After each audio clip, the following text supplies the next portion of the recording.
Sasakay nga pala tayo ngayon ng tren sa ilalim ng lupa. Tren sa ilalim ng lupa. Pwede naman sabihin subway. Let's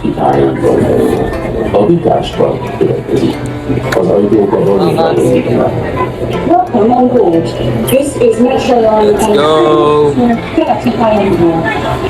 Sa ilalim tayo ngayon ng lupa. Dumadaan. Ano tayo? Medyo madilim. Pilete tayo. Diyan no? Baba, nakapaba na ho kami. Eh, ang punta namin ngayon ay Budapest. Ay, balo na sa Budapest na pala.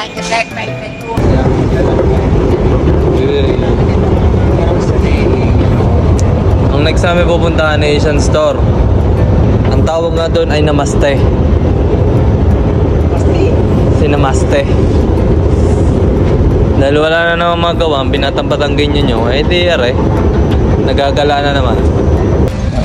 Ano sa doon? Eh, hindi, biharot niya eh. Okay. Nandito na ako kami sa Namaste. Aba, politik na.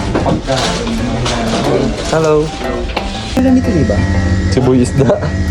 Wala naman dito maganda. Ilang pagkaya. Hindi ka na napag sa isda.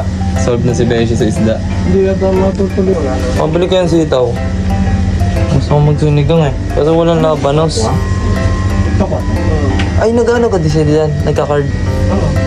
Doon sa ano, hindi ano, sa Obanyay. Sa kumanda. Gahanap kami ng... Ayun na pare, oh. Ano na ang malunggay? Patani. Oh, may patani. Ano? Ang dami din nilang bigas. Sari-sari. Halos... Hindi naman lahat eh nandito yung ano. Mga pagkain ng Asian. Pero meron ka talagang mabibiling Filipino food. Oh, Thailand. From Thailand. Ganda yun, no? Bayadan na. Ano lang binili ko? Itlog na maalat. Magkano kaya rin? 1,870. Sa pera natin ay magkano? Magkano sa pera natin yung 1,870? Itang nang pupuntahin ko po po tayo. Ano? 1,800. Walang isandaan. Ang isang limang natin ay 160. Siguro nasa ano din, kulang-kulang 300. Mahal no? Yung piraso lang to, 6. 300. Grabe ang gar. Siyempre, hindi mo mawawala pag pupunta ka din sa Budapest. Ay ano pa? Ay ito yung dating makikita lang sa internet. Pinoy basket. Hey! Wow. No? So, Gumugo. ano? Katong gumugo daw. Pinoy basket. Isa sa mga pinupuntahan ng mga Pinoy dito kapag mamimili ng mga Filipino foods. Eh. Ay, may security guard. Eh. Di makapasok na aso. Ang cute naman ang security guard nila. Hello po. Ayun. Anong target natin dito, Beshi?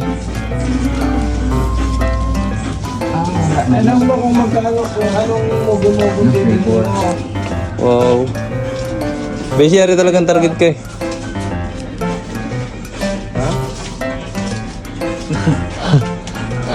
Anong hinahanap mo dito? Aray. Julian?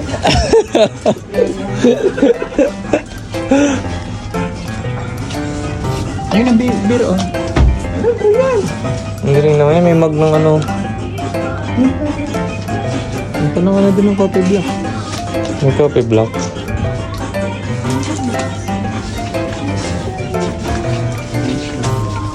Sarap naman ang mga pagkain Pinoy. Parang gusto ko bumili dito. Bibigay ko dun sa mga trabaho natin lokal. Beshi, ito talagang target ko eh. Kaya mabilis na. Brilliant. Rejuve. Typical solution to na yan. Ilang buwan ko kaya rin magagamit? Go. Murang isang buwan talaga yan, Bio. Mabos agad. Abay, oo.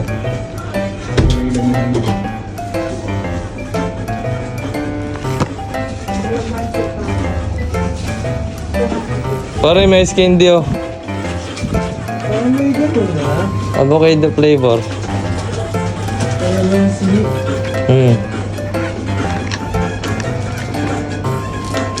No, pag hindi ko nag-uunda. Dati na ano lang din nung papunta pa lang ako ng ano, papunta pa lang ako ng Hungary. Kaya sinesearch ko kung meron tindahan ng ano, tindahan talaga ng mga Pilipino. Ito agad ang lumabas. Walang maliit na ganito. Ayun. Pretty. Dahil nung kami po ay papunta pa lang ng ano, ng dito sa Hungary. Pag po mag-search kami ng mga tindahan ng mga Filipino food, ito po agad na nakita namin sa internet. Sabi ko, Yung physical store. sabi ko, meron pala namang mga Pinipas. Kaya, Siya, 1 year pa lang ulit. oh, 1 year.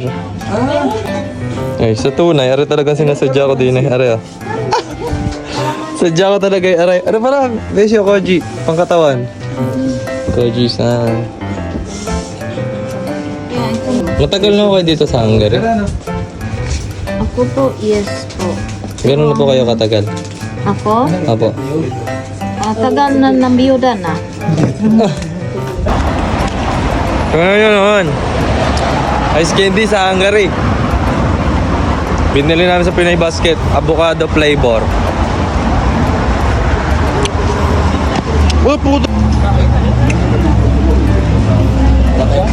Cellphone, no? Wala tayong tissue. Ayoko na. Walang tissue. Baba ka. Ano matuyo? Tara na. Yan po sa katangahan niya, ayan. Yung pinakanyang ice candy is tumapon, di ba? Ano? Tugyo tuloy, bakit? Pangit? Pangit, pangit talaga. Pero pangit. Ginawa mo na. Hindi mo lang pinost yan. Hindi naman kami magkakaintindihan ng mga lokal. Walang yung ice candy yun. Dumihan tuloy. Okay lang. Pare, kami naliligaw. Ngayon, ang Google Map namin na may hawak. Ay iba na kami pupuntahan. Tingnan nyo naman. Dead end na.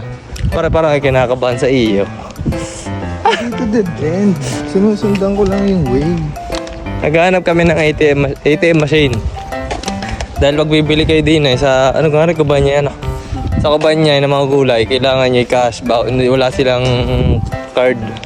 Hindi sila natanggap ng card. Ito na tayo. Eh ngayon, ay sarado yung malapit na ATM machine doon. Aba, eh paano gagawin? Hindi kami naghahanap. Ari, sinusundan namin. Aring kasama namin nga rin. Parang iba nang pupunta ang ari. Pare, sarado na eh. Alam niyo yung pakiramdam na papunta kayo sa sementeryo? Para pupunta kayo sa sementeryo, yung bibisita lang kayo sa inyong kamag-anak dahil walang katao-tao. Ito nyo. Yung mga abandonado na pare eh. Wala mga warehouse. 5 minutes na lang. 5 minutes. Ah, baka doon pa sa may mataas sa building na yun na. Aakyat pa. Parang mga warehouse talaga. Diretso lang, tapos isang liko ulit. Rico. Tapos sarado. Parang napipakiramdam mo na sa Pilipinas na tayo eh. Diretso. Beses pa oh. Sabi mo. Hingga pag gabi minatambay diya. So magiinom kayo. Ang dami pala ditong mga ano no. Pare parang private property na ito. Delikado. Baka tayo mabaril dito bigla. Naliligaw po kami. Ay kasi kung susundan ko ay walk, talagang itong ituturo. Oo, dadaan niya tayo sa pasikot-sikot. Eh, kumbaga yung Ito parang kasi yung pinakamalapit. mas malapit na ibinibigay niya eh. Oo, dito ko na. Oh. Malapit na daw, malapit na.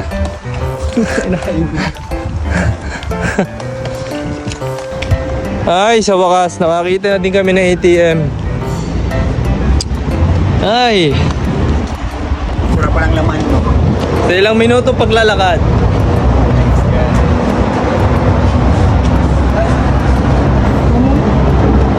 Pagod, ano. Ngayon yun naman ang aming para private property na area.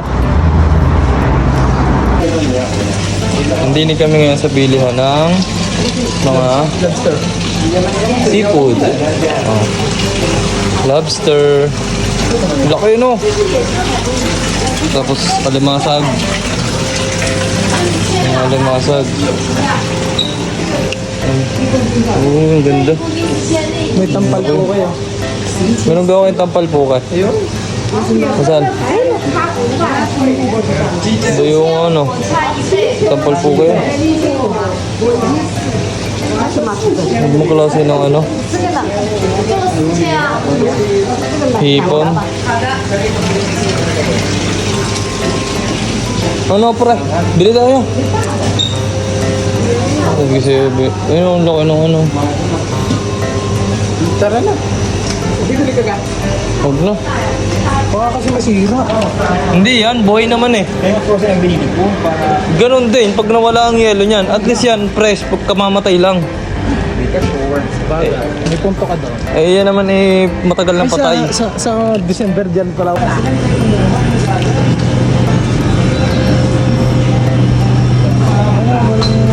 Peche na lang. Sige. Ay, natunog, sorry. Parang hindi pechay. Hindi, pecha yan. Sure kaya? Nakagawa na nito? Ayun na yung nilagay ko sa nilaga. Alin nga yung trophy ni Johnny? Dami ng sitaw. Oh. Hindi ka pitcha yan. Pitcha yan.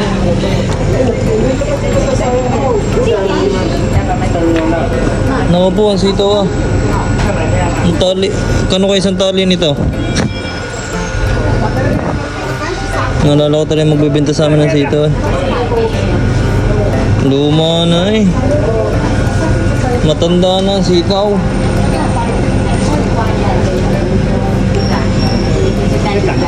Wala ka parang ibang tindahan pa dito ng ano?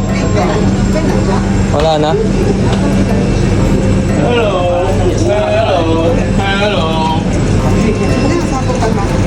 Wala na ibang tindahan dito? Wala na ibang tindahan ng gulay? Doon na ako bibili ng sitaw. Sama ng sitaw dito.